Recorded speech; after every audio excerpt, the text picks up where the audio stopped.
जिब्याचे चोचले पुरवायला म्हणून आम्ही गेलो कॅफेमध्ये. नेहमी उशिरा येणारी मैत्रीण आज सुद्धा उशिराच आली.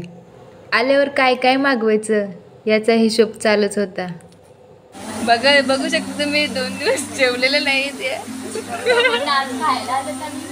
यांना बघा, कंपनीतून थेट कॅफेत एंट्री घेणाऱ्या मैत्रिणी. मी छानपैकी इंटरव्ह्यूचे व्हिडिओ काढत असताना भरपूर काढले पण उकडते हो.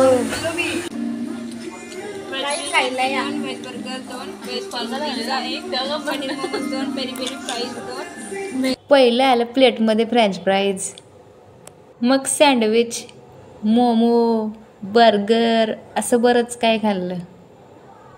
काहीच आमचा बकासूर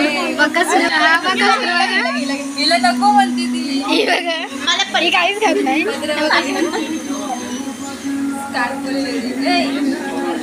यांची मस्ती चालूच होती, पण चायनीज खाऊन पोच देणारे मैत्रीण पहिल्यांदाच बघितली.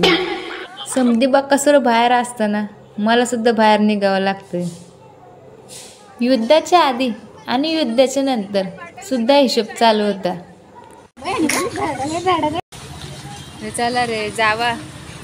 आता जर घरी जाऊन नाही खाल्लं तर